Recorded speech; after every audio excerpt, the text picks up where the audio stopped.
मैं संजय ठाकुर अखिल विश्व गायत्री परिवार की तरफ से आज मैं उपस्थित हूँ इंडियन इंटरनेशनल सेंटर में, जहाँ यमुना बचाओ अभियान के तहत युवा संसद के माध्यम से एक गोष्ठी रखी गई थी, जिसके संयोजक आदरणीय रविशंकर तिवारी जी हमारे साथ उपस्थित हैं। एक समाज सेवी भी हैं, एक पत्रकार भी हैं। आइए हम अपनों से अपनी बात इन पत्रकार से करते हैं कि इनके मन में क्या पीड़ा है दिल्ली एनसीआर और देश के लिए।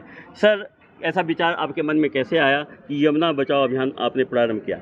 दरअसल हम लोग जनवरी महीने में कुछ पत्रकार साथी, आप देखे होंगे कि जमुना जी में सफ़ेद झाग की खबर आ रही थी, तो हम लोग खबर लिखने के लिए गए थे जमुना जी को देखकर और मौका मुआयना करके खबर लिखेंगे। फिर हम लोग जमुना जी के साथ साथ कालिंदी कुंज तक पैदल यात्रा किए और जमुना जी में वस्तुतः जमुना जी का पानी तो रहा नहीं। यह सीधे तौर पर देखने में लग रहा था कि नाला है कोई, जमुना जी तो है नहीं। फिर पल्ला के उधर, सोनिया विहार के उधर तो पानी है, लेकिन इधर तो केवल नाले गिरते हैं। नाले की ही स्थिति में जमुना जी है। पानी में ठहराव है, ऑक्सीजन की कोई मात्रा नहीं है, पानी में बहाव ही नहीं है। तो एक मन में पीड़ा हुई और हम लोगों ने सोचा कि हम लोग खबर लिखने के साथ साथ एक सामाजिक मुहिम चलाएं और लोगों को जन जागरूक करें, क्योंकि सरकार तो काम करती है, लेकिन हम लोगों ने अपने चिंतन मनन से ये समझा कि इस तरह के कार्य समाज और सरकार दोनों के सहयोग से हो सकता है। केवल ना सरकार कुछ कर सकती है, ना समाज कुछ कर सकता है। इसलिए हम लोग समाज के लोग हैं, सामाजिक मुहिम एक छेड़े हुए हैं। जैसा हम सभी जानते हैं कि दिल्ली की राजनीति अभी सर चढ़ कर बोल रही है। इसके बीच हमारे पत्रकार उपस्थित हैं। जैसा जानते हैं कि पत्रकारिता हमारा चौथा स्तंभ है, लेकिन इन पत्रकार भाइयों को भी अब समाज सेवा में उतरना पड़ रहा है। क्या सर, कलम की ताकत कम पड़ गई क्या? कलम की ताकत कम नहीं पड़ी है। कलम की ताकत, चूँकि कलम की ताकत को हम लोग रोज़ आजमा रहे हैं, रोज़ उसका इस्तेमाल कर रहे हैं। एक बार सोचा कि कलम के ताकतवर लोग, जो कलम के सिपाही बोले जाते हैं, यदि यह समाज को पुकारते हैं तो उसमें बड़ी ताकत होती है। क्योंकि राजनीति के प्रति कोई, मान लीजिए बीजेपी उठाए तो, या कांग्रेस उठाए, आम आदमी पार्टी उठाए तो अमूमन लोग कह देंगे ये तो राजनीति करते हैं, इनका तो काम राजनीति करना है। लेकिन एक कलम का सिपाही यदि इस तरह की आवाज़ उठाता है तो मुझे लगता है कि समाज को ज़्यादा विश्वास उसके ऊपर होता है। मैं अदना सा आदमी हूँ, एक पत्रकार हूँ, और सामान्य श्रेणी के अखबार में और सामान्य श्रेणी के पत्रकारों में मेरी गिनती होती है। मैं कोई बहुत बड़ा पत्रकार, फार्चूनर से चलने वाला नहीं हूँ, डीटीसी बस में चलने वाला पत्रकार हूँ। और मेरे इस छोटे से काल पे राजेश सेजवाल खड़े हैं मेरे बगल में, खन्ना साहब खड़े हैं बगल में।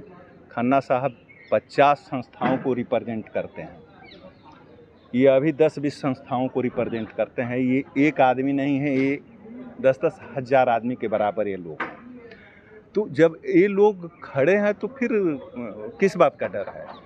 तो और सब कोई हमको ये तो देखकर खड़ा नहीं है कि ये बहुत बड़े उद्योगपति हैं और हमको पैसा देंगे तो हम कर रहे हैं खुद ही, यही सब करेंगे लोग। मेरे मन में एक प्रश्न आ रहा है। हम सभी दिल्ली एनसीआर में रहते हैं। दिल्ली एनसीआर जो है पढ़े लिखे बुद्धिजीवियों का हब माना जाता है। यहीं से पूरे विश्व में एक मैसेज आता है। तो क्या कारण है कि अभी तक हम अपने आप के नियत को नहीं बदल पा रहे हैं?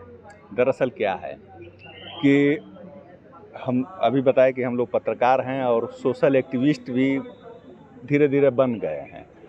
समाज में 97% लोग स्कूटर से मारुति हो जाए, मारुति से BMW हो जाए, BMW से कुछ और बड़ी गाड़ी हो जाए, 2 BHK से 3 BHK हो जाए, 3 BHK से गुड़गांव DLF में मकान हो जाए, न्यू फ्रेंड्स कॉलोनी में हो जाए, यही सोचते हैं।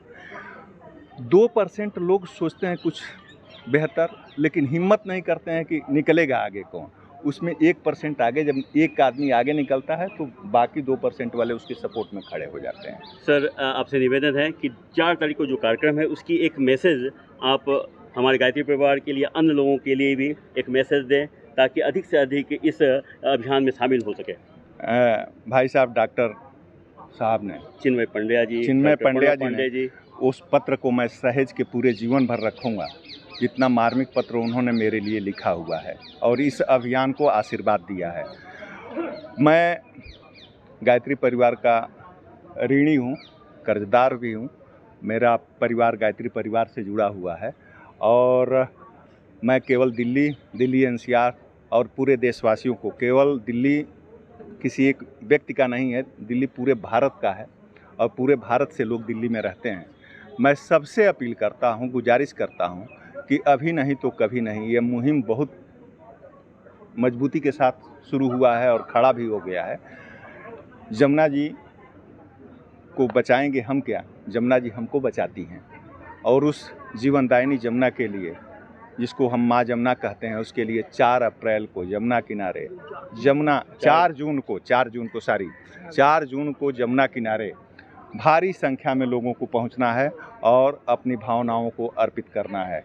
कृपया 4 जून को भूलिएगा नहीं, 4 जून को यमुना किनारे जरूर आइएगा। बहुत बहुत धन्यवाद। मैं आपको आश्वस्त करता हूं गायत्री परिवार दिल्ली एनसीआर की तरफ से कि अधिक से अधिक लोग, हमारे गायत्री परिवार के लोग उपस्थित होंगे, कालिंदी कुंज में और ITO में पहुंचेंगे। जितना होगा हम आपके साथ खड़े हैं। भविष्य में भी आपको गायत्री परिवार की जरूरत पड़ेगी, हम आपके साथ खड़े हैं। परम पूज्य गुरुदेव वेद मूर्ति तपोनिष्ठ पंडित श्री राम शर्मा आचार्य जी का मानना है कि व्यक्ति में उदय धरती पर स्वर्ग का अवतरण तभी संभव है जब हम अपने व्यक्तित्व का विकास करेंगे। परम पूज्य गुरुदेव ने कहा, ईमानदारी, समझदारी, बहादुरी और जिम्मेवारी के साथ हम अपने कर्म को करते चलें तो निश्चित रूप से हम अपने लक्ष्य को प्राप्त करने में सक्षम हो पाएंगे। इसमें नियत की बात आती है। दिल्ली एनसीआर के लोगों से हम निवेदन करेंगे, हमें अपनी नियतों में परिवर्तन करने की ज़रूरत है, तभी हम अपने लक्ष्य को प्राप्त करने में सक्षम हो पाएंगे। ढेर सारी शुभकामनाएं आप सबों को, हम सबों को, ताकि हम मिल करके यमुना मैया को बचाने में सक्षम हो पाएँ। ढेर सारी शुभ